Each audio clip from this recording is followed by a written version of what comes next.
Hey, sweetie, your mother showed me this Carvana thing for selling the car. I'm gonna give it a try. Wish me luck. Me again. I put in the license plate. It gave me an offer. Unbelievable. Okay, I accepted the offer. They're picking it up Tuesday from the driveway. I haven't even left my chair. It's done. The car is gone. I'm holding a check. Anyway, Carvana, give it a whirl. Love ya. So good, you'll want to leave a voicemail about it. Sell your car today on Carvana. Pickup fees may apply.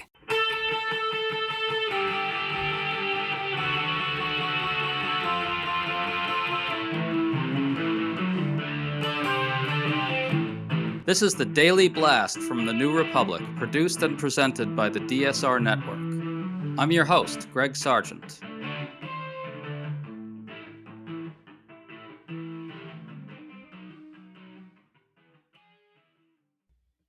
After the House voted this week to end Donald Trump's war in Iran, Trump exploded in fury at the 4 Republicans who sided with Democrats against him. He called them grandstanders while simultaneously mocking the vote as meaningless. It's not meaningless, of course. It shows that Republicans are now taking new steps to break with Trump.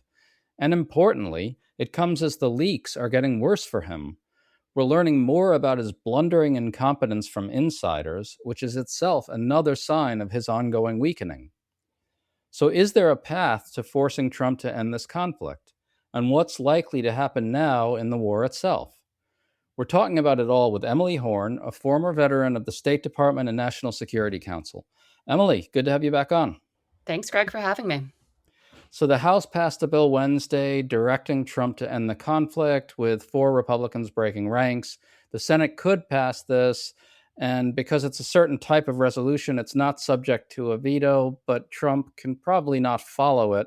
Still, this is significant, isn't it, Emily? Can you tell us why? The fact that you have Republicans that are willing to cross the aisle at this particular moment is really telling politically. This war has been wildly unpopular from day one, and the longer that it drags on, we're entering month 3 when we were promised this would be a quick overnight operation. As costs to voters begin to mount, as energy prices continue to rise with no end in sight, as airline prices continue to soar, no pun intended, as we approach the summer travel season, and unfortunately, terribly, tragically, as more American service members continue to die or be injured in conflict in the Middle East, the more this war expands regionally and the more innocent civilian lives are lost, the harder that it becomes for Republicans to defend this war, when in fact many of them were running on the principle that Trump would not get Americans into open-ended foreign conflicts. That's a lot harder to defend when we are at month 3 of an open-ended conflict.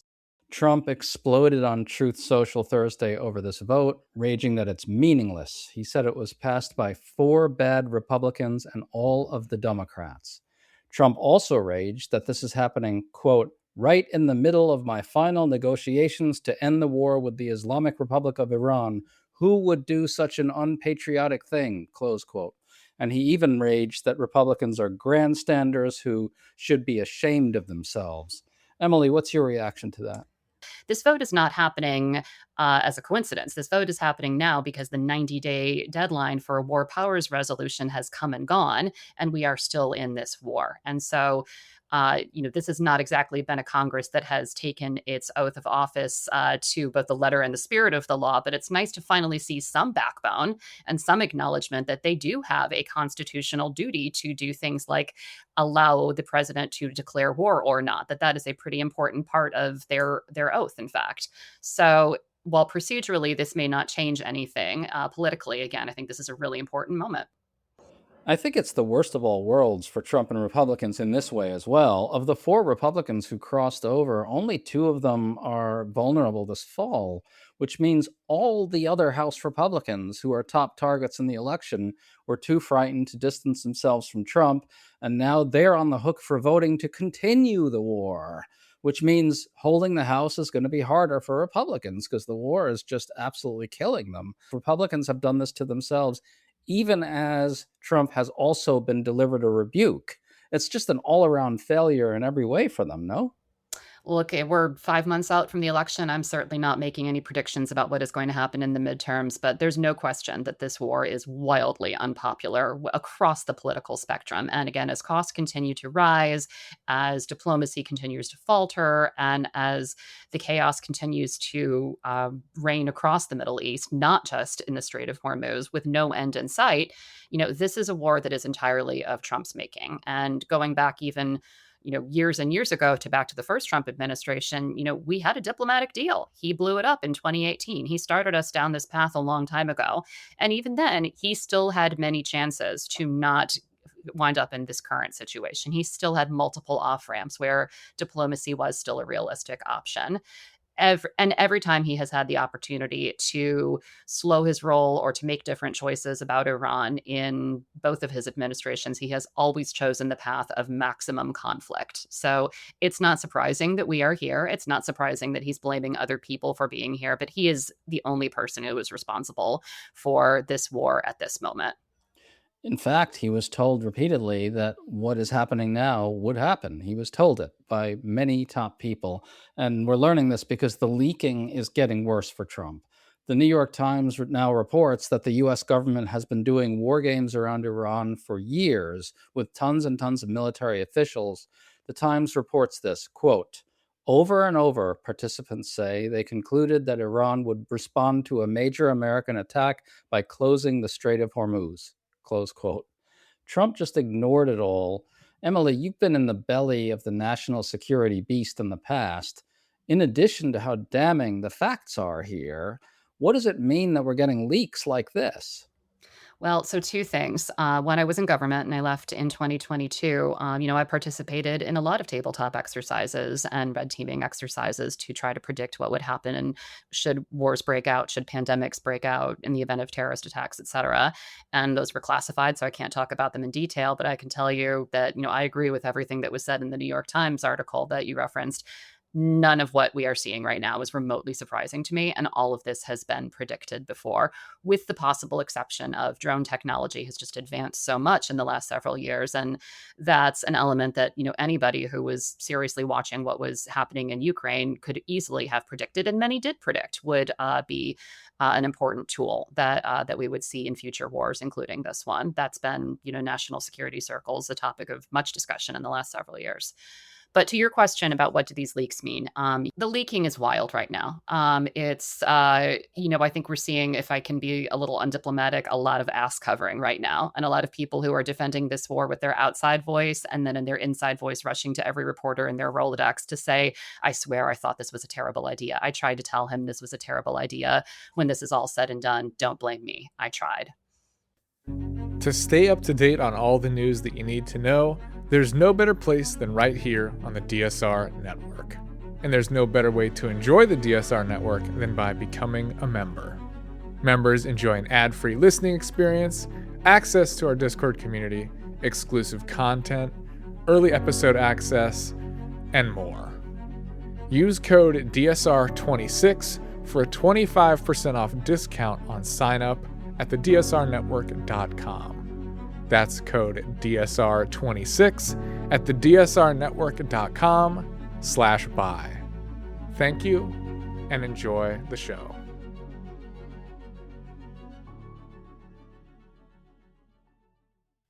Right. And in some sense, they're trying to also insulate the national security establishment from blame for this, aren't they? They're really just trying to foist the entire thing onto Trump. And in some respects, that might actually be justified.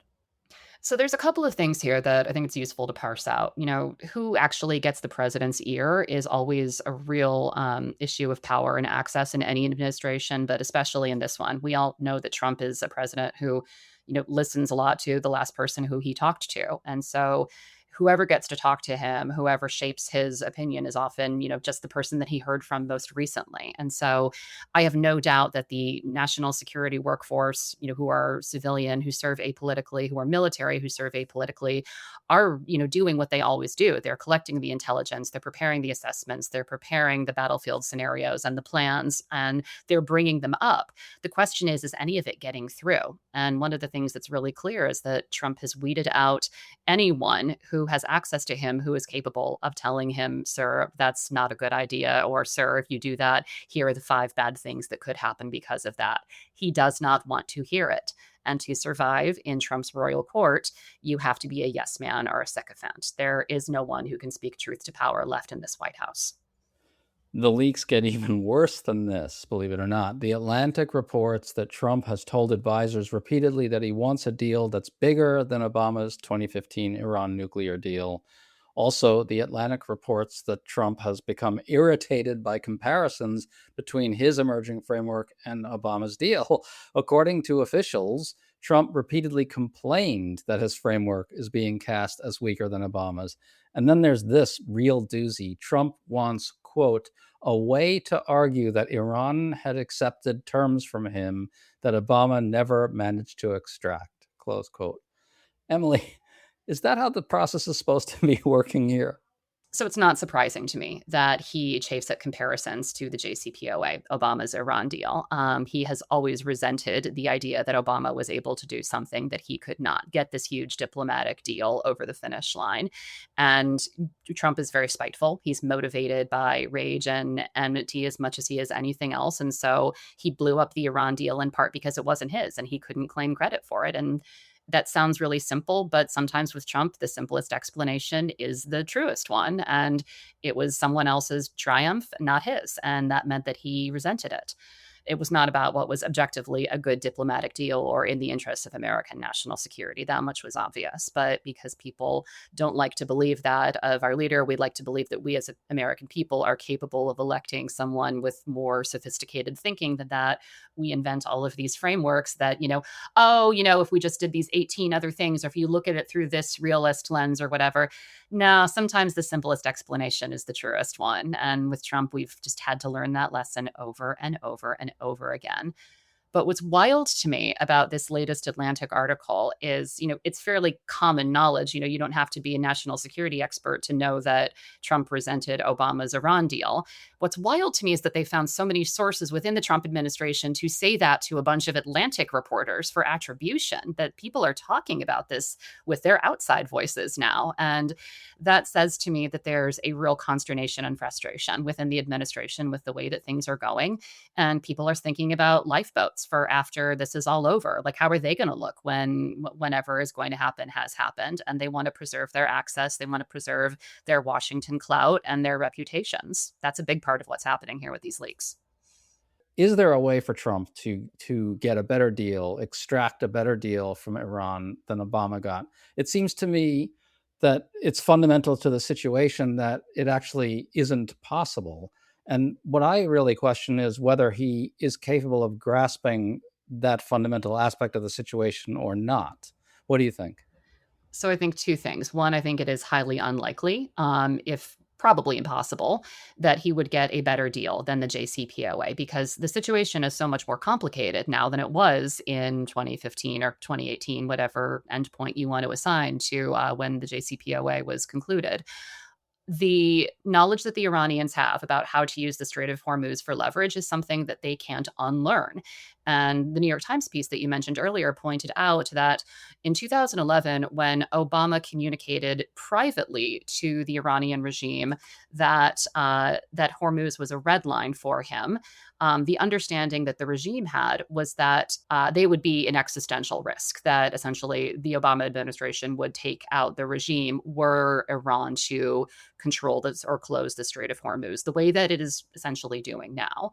The problem is that Trump did take out the Iranian regime. And so when you remove that particular leverage point and you do the bad thing anyways, it's logical for the Iranians to think, well, okay, the worst has already happened. We know this is existential for us as the next generation of IRGC and new leaders of Iran.